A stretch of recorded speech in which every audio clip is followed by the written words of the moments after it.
Très heureux de vous retrouver encore une fois de plus dans ce nouveau numéro pour la première fois. S'abonner, partager, commenter au salaire qui te communique de retrouver qui a to pesa ka actualité sportive pour la première fois côté l'émission au s'abonner au partager au salaire qui te communique de retrouver qui to bête match le bosso contre Portugal to 5-0 1 but partout contre la Colombie. On avait perdu sur le score de 1 but à 0. Après les matchs, analyse j'étais avec mon frère Denis Bokofi qui a analysé.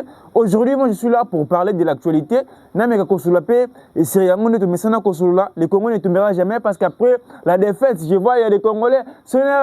Non, les Congolais ne tombera jamais.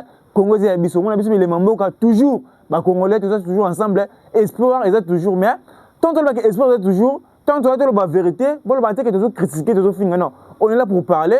On va parler sur la condition. Pourquoi la qualification, il faudra faire quoi? Dans le match, tout ça, la qualification, on va parler sur la vérité. Oh, et c'est pour la contre la Colombie, la vérité. Nanazaki n'a pas de responsabilité à défaite. Il faut qu'on se le dise. On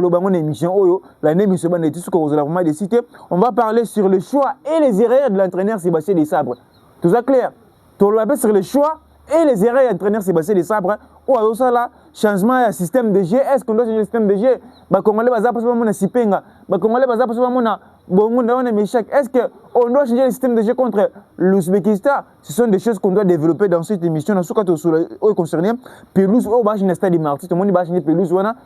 Tu auras dit qu'il faut acheter une pelouse synthétique. Acheter une pelouse mais tout le monde va acheter une tapis. Ma ramener son nombre on a mis sur foutu donc tout sur l'endroit. S'abonner, partager, commenter aussi vraiment quitter comme qu'on a mis sur la chaîne sur de yebosa qui a tout ça passion donc bah tu soutenir biso les bino écoutez l'émission pour la première fois liker ou s'abonner ou partager ou commenter ou ça vraiment qui te communique je vois papa Floribert depuis les man après sur mode biso Rosalie ingénieur Lazaka Manzali boss le muntu Mike Mukadila Lucas Mboma na peso bambote belé Bisika Bozali bambote belé vraiment Bisika Bozali awa na chaîne biso pesa actualité sportive. On va commencer à ce qui concerne les conditions pour point à la qualification la 16e de finale.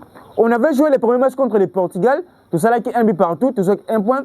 Le deuxième match contre la Colombie, on avait perdu sur le score de 1 but à 0. Tout pour dire contre la Colombie sur le score de 1 but à 0. Maintenant, actuellement, calcul et Zali, mais c'est vraiment très difficile. Ok, il y a soit gagné ou il y a gagné. Non, calcul ou c'est de battre l'Ouzbékistan. Donc la condition, la condition, ils ont gagné l'Ouzbékistan. Je vois des Congolais, des personnes pour pas la qualification, il faut battre l'Ouzbékistan. Mais il faut battre l'Ouzbékistan sur le score de 3 buts à 0, 2 buts à 0, 5 buts à 0. Non, même 1 but à 0, on va prendre la qualification. Mais pour terminer deuxième du groupe, pour fuir l'Angleterre, normalement, et est-ce qu'on est processé, c'est ça calculé la moulaï. Mais pour cette qualification, condition sera simple, de battre l'Ouzbékistan. Pour ce côté de ma deuxième, tout le monde entre la Croatie, le Ghana, il faut gagner l'Ouzbékistan. De l'autre côté, il faut gagner l'Ouzbékistan 5 buts à 0 et Colombie a gagné Portugal. Pour tout qui m'Angleterre. Et là, c'est un peu difficile parce que l'Angleterre a gagné à Panama.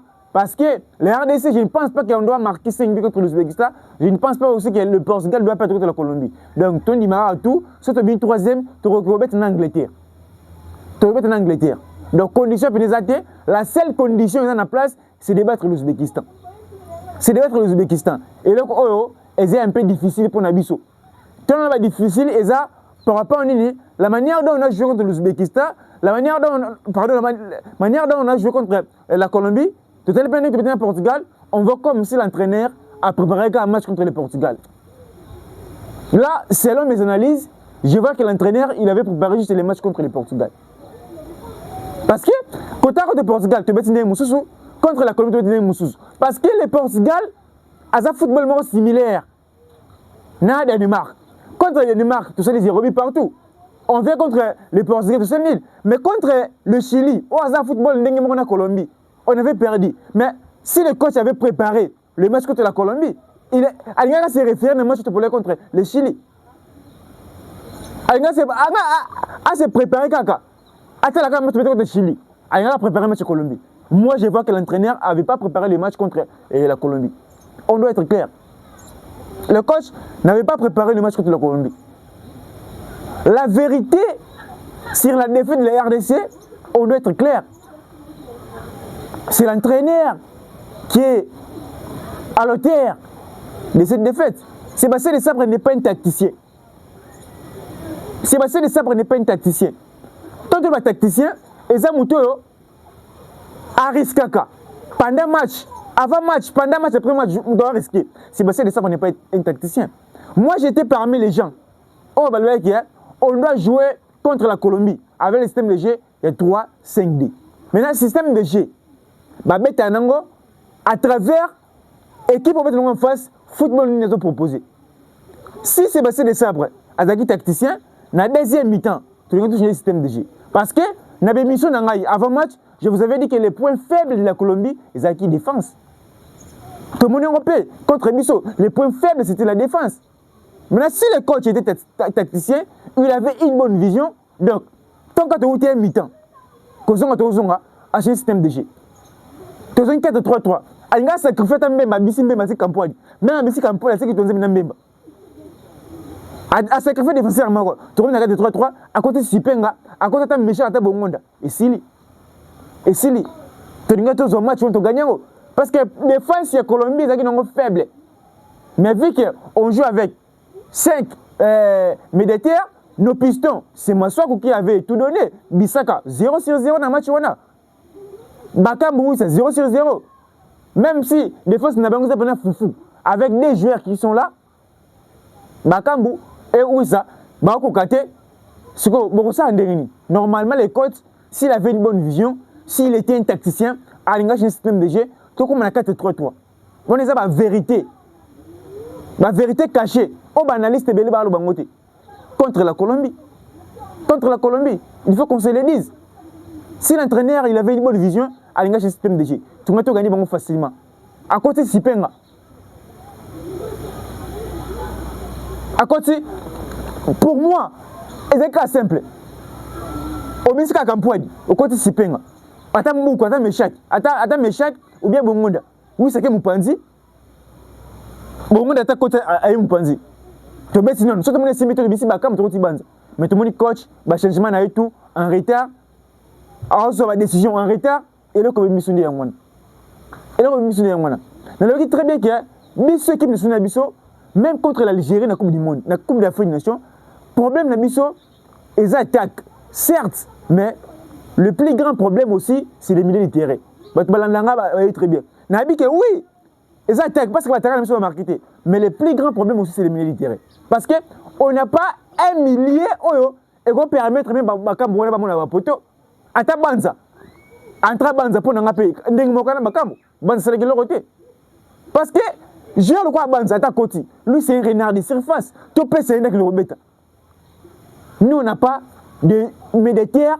Oyo, Baron sauver Bissot. Non. Problème de Bissot, c'est un milieu de terrain. Problème de Bissot, c'est un milieu de terrain.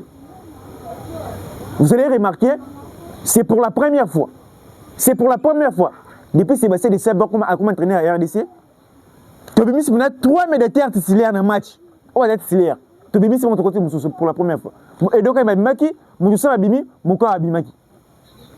On avait compris que notre plus grand problème est la faiblesse. Ils ont dans le milieu de terrain. Problème, c'est pas un milieu de terrain. Vous allez être surpris, il y aura des Congolais qui vont contre Ngaï, Nélo Ngana Oloba. Ngana Oloba, pour moi, Moni, problème de l'équipe nationale actuellement. Attends, un milieu de terrain, Nabiso.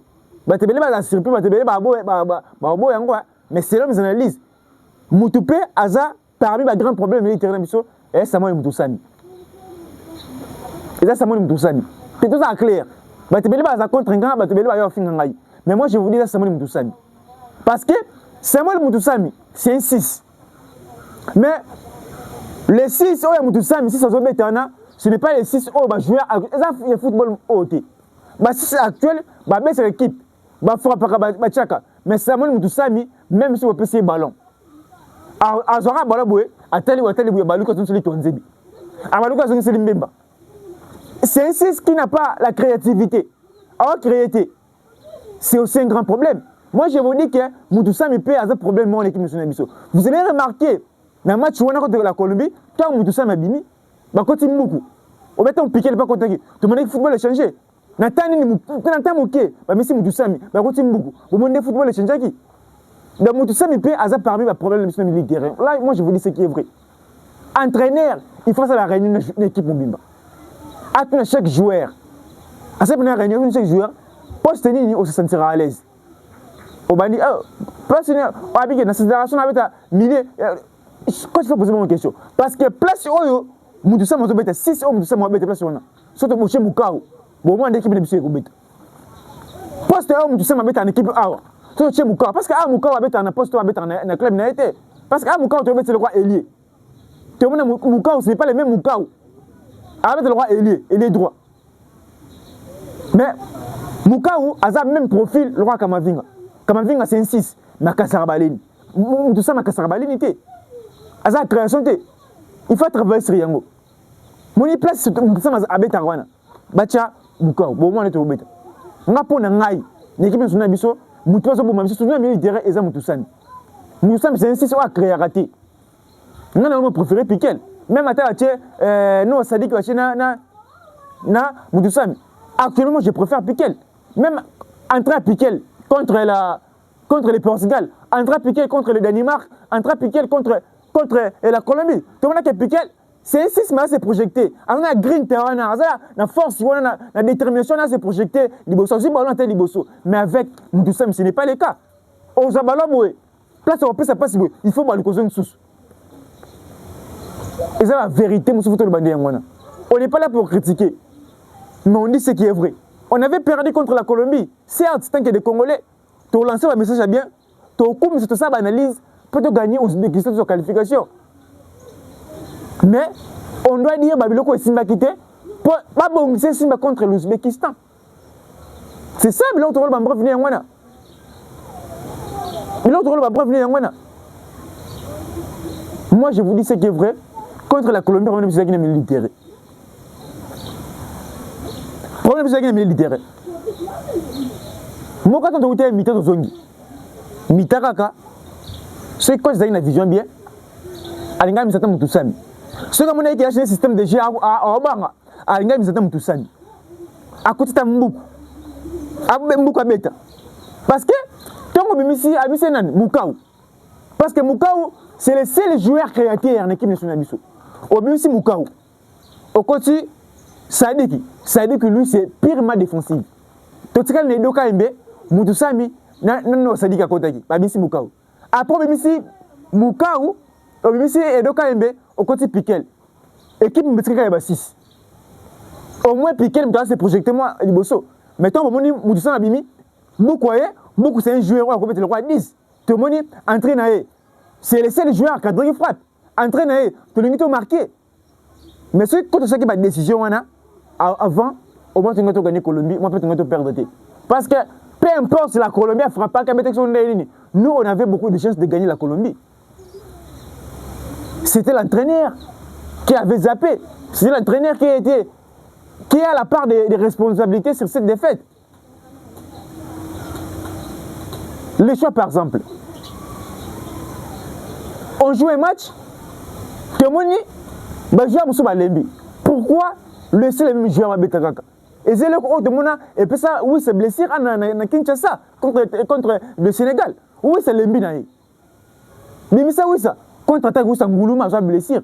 Actuellement, oui, c'est un club qui a été formaté. Et ça, suite à la blessure, tout le monde, oui, c'est à l'Embi. Vous ne voulez pas modifier le système de jeu, changer le système de jeu, mais là, pourquoi pas de faire sortir, oui, ça, quand tu as Michel Elia? Michel Kabetanae. À côté de ça, oui, ça.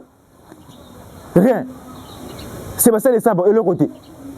Maintenant, les joueurs ont sélectionné on sélectionné 26 joueurs. On a utilisé ceux 15, ceux 12, ceux 13 actuellement. On sélectionné les joueurs en tout. C'est-à-dire qu'il n'y a pas de dilemme de Bissika. On a compris qu'il n'y a pas de place de Gali Kakuta. Il y a un Chimbola. Il y a un dilemme de Bissika. Il faut bien que la Bissika Bataka. Il faut bien que la Bissika pour renforcer Bataka. Normalement, il faut bien que la Bissika pour nous.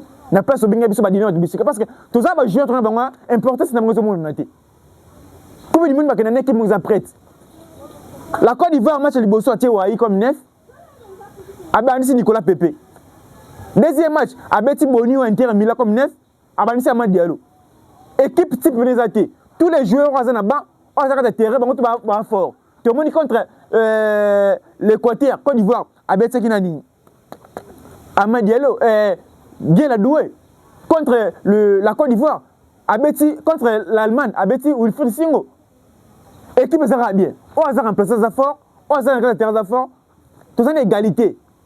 Donc, tout ça, c'est sélection congolaise. Tu peux chance parce que c'est bon. Mais si tu as joué le cas, tu vas rentrer boule. Tu vas te bitika. Si tu sélectionnes les bangoni. Si tu sélectionnes les bangoni, ça t'est. Parce que tu vas participer à leur montée. Gagner Kakuta, c'est les joueurs qui ont cette équipe.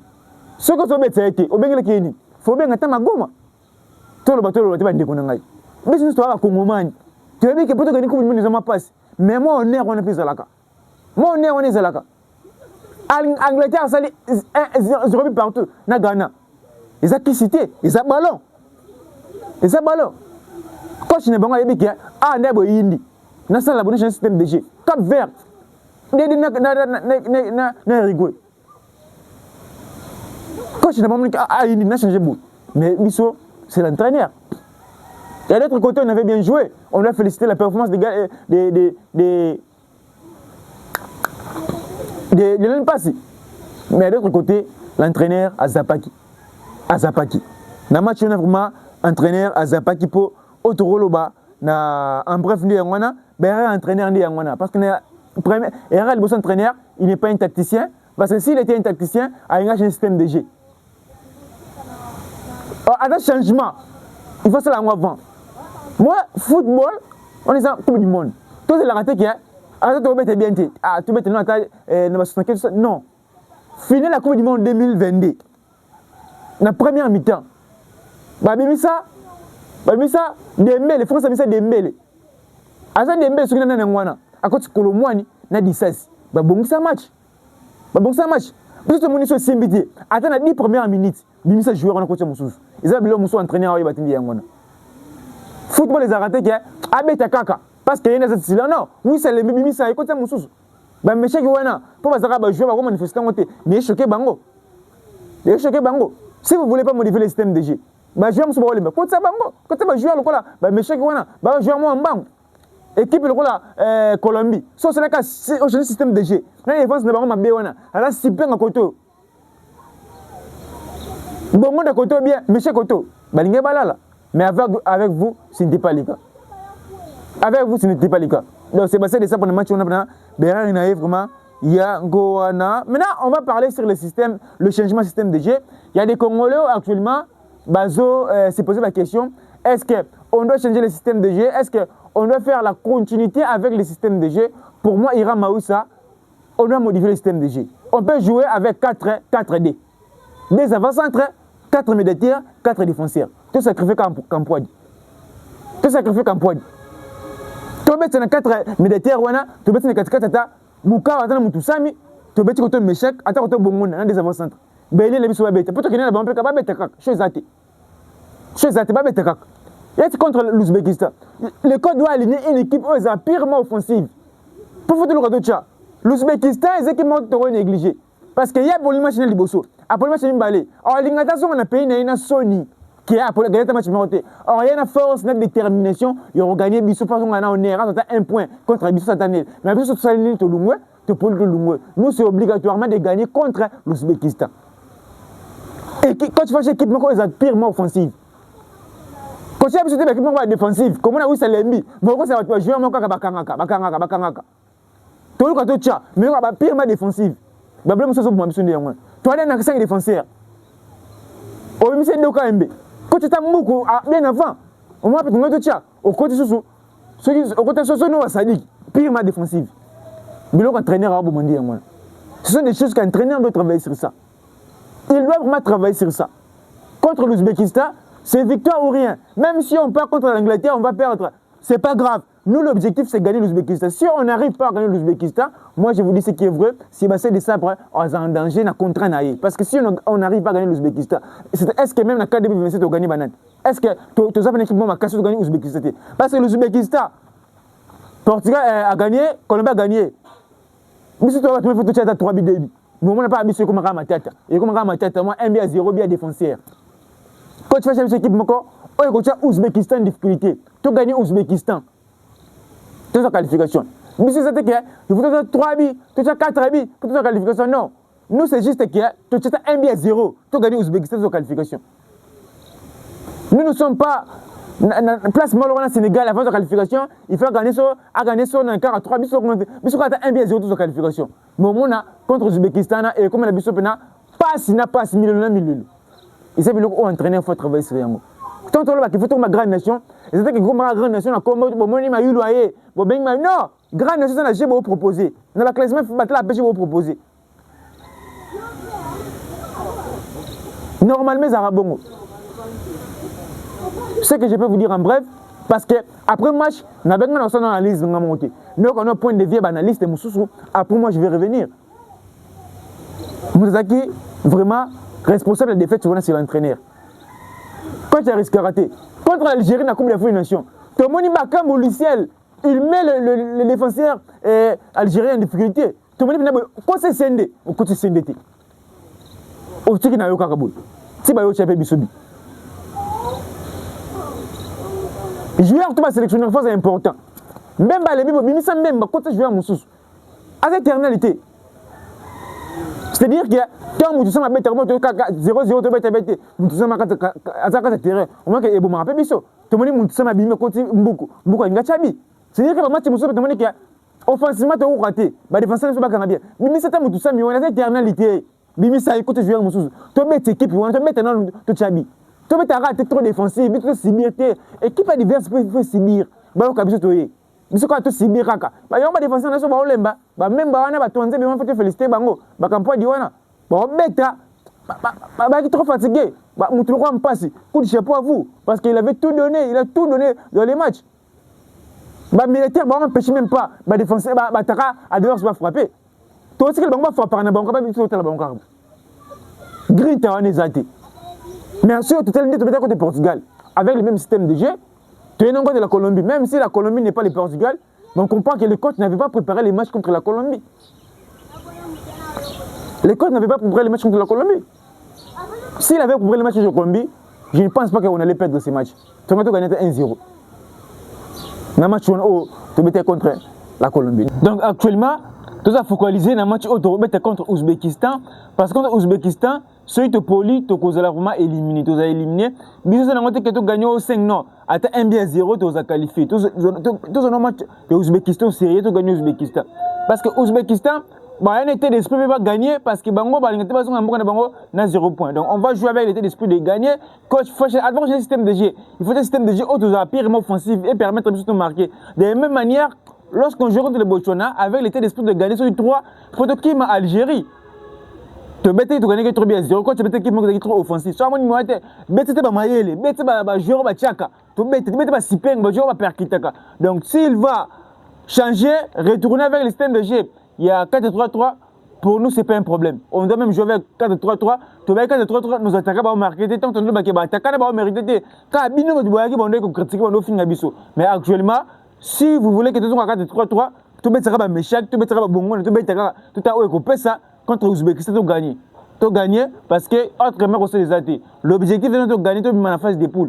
Parce que l'Ouzbékistan, on a chaque fois, il n'y a pas de kepo, à ça la bagé, non. Il y a pas comme histoire. Il y a des matchs qui sont polis, match qui balé, à poli, match qui sont à ça, pour ça, on a payé un point. Bon, bon, de ça, le roi final. Biso, 16e, biso, le roi, biso, nation, le roi, 16e de finale, quart, 8e, na demi, na finale. Mais biso, tu as 32e. Oh, tu as le 32e. 32e, surtout l'équipe 32e, tu as 16.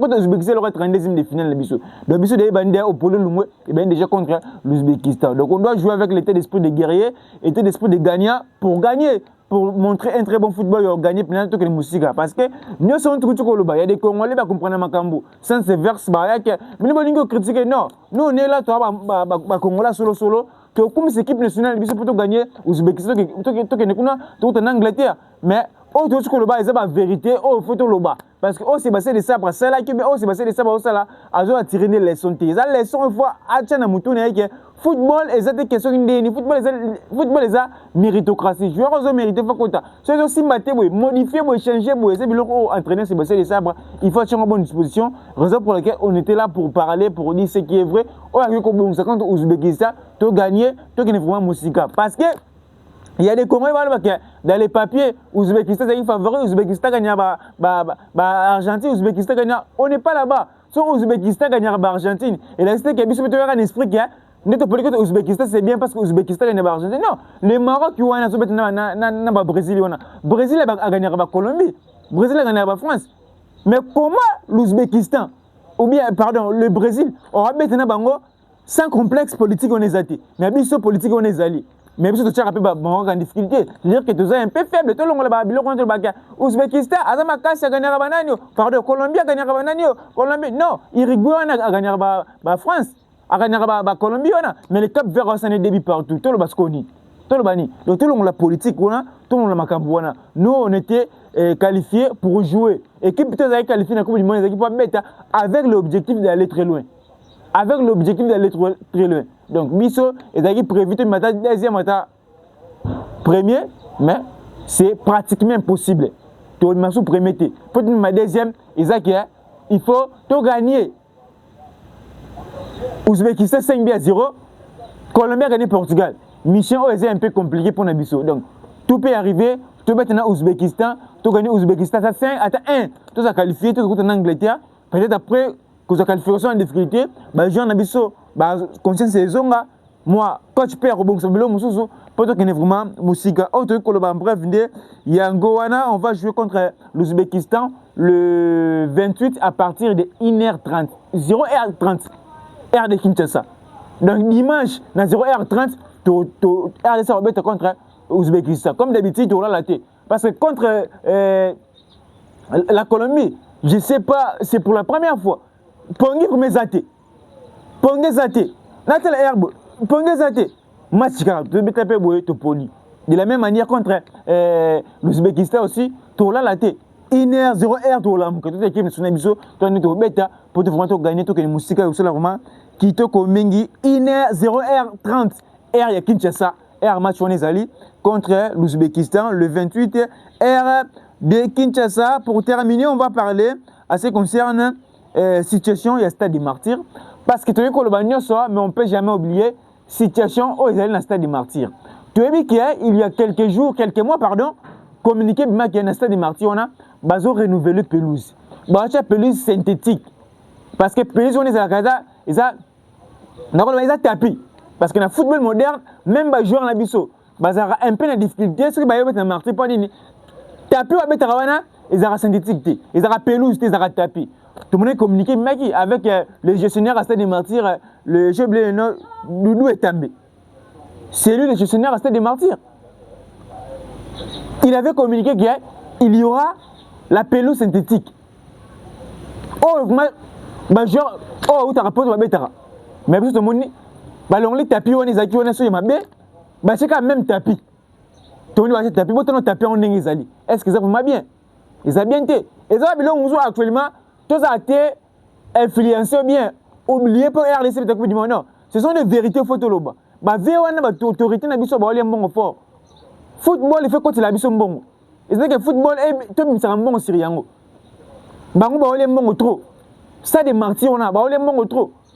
Imaginez-vous depuis Bambon et Bimana, oh, bah, tout sinika ka ba kongola buka, c'est la tribune wana.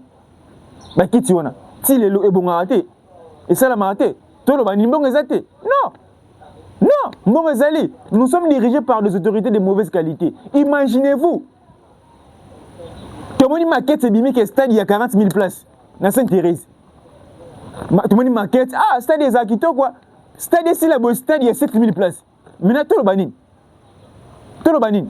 Bah, quand ça que biso, ou bien balien bon. Parlons qu'on parle que balien est bon. Biso, awa. Et ça, la biso passe. Soit tu as le baboué.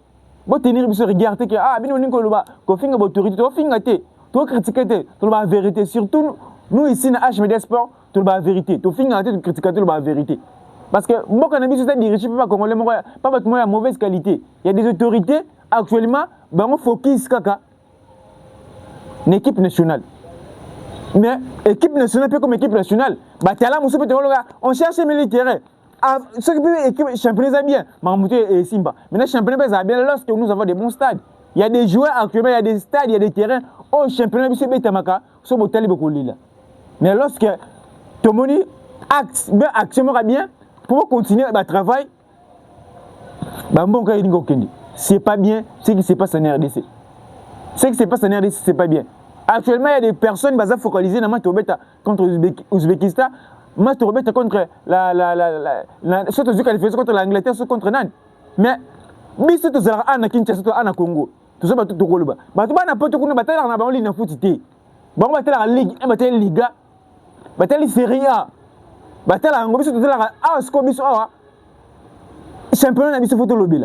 Parce que bon, on a n'importe quoi. On a États-Unis tout bon là comme ça. RDC. Ce coup de monde est silé, Bavani. Baseli qualification Coupe du monde, Coupe d'Afrique Bani, va sélectionner beaucoup Bano, va se dire que RDC. La biso ce que tu as là, elle est une championnat de biso de ressources. Nos autorités, baza. Baza capable d'être, il y a une bonne disposition.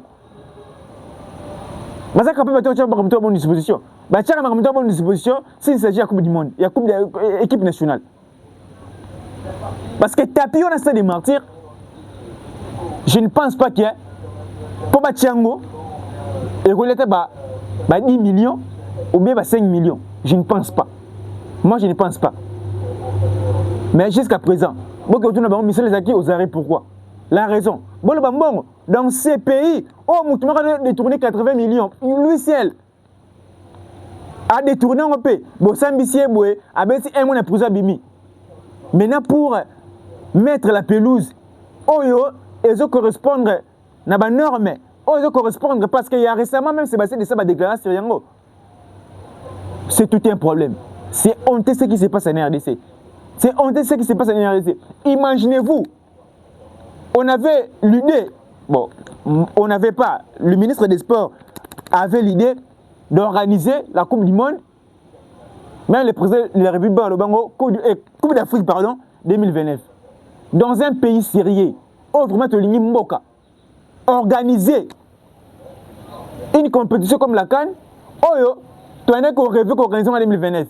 Tout ça, c'est la question en 2024. Le ministre des Sports, Didier Boudimou, il était allé en Brazzaville pour aller contacter le ministre des Sports. Il y a Brazzaville, mais c'est Yves Bolondele que je salue en passant, pour lui demander tout ça, la co-organisation. Mais c'est des stades, c'est des stades pour organiser la Coupe d'Afrique des Nations. Est-ce que dans un pays sérieux, comme ça, vraiment, Coupe du Monde, Coupe d'Afrique, on a pensé d'organiser en 2029, tout ça en 2023. Est-ce que ça, c'est une bonne disposition? On peut réhabiliter des stades, on peut construire des stades. Le pays comme les Gabon a organisé la CAN, Rwanda a organisé les chaînes. Mais si on organiser le Kwana, c'est tout un problème. Donc, c'est la mission de passer, Yangowana. C'est la mission vraiment passer Mingi pour nos autorités, la mission de Oyo, Bassa la Kada. Tout s'abonner, tout partager, tout commenter. Et aussi, vraiment, qui te communique. Bozaki, Bélé, on a besoin, pardon, les gens, je vois les boss, les montres, un peu sur le papa François Tamba, Mike Moukali, là, Mamote Bélé, Bissika, Bozali. Sinon, portez-vous bien, gardez le sourire, faites-vous plaisir avec votre argent, car les promesses de la vie ne finiront jamais. Merci, à la prochaine.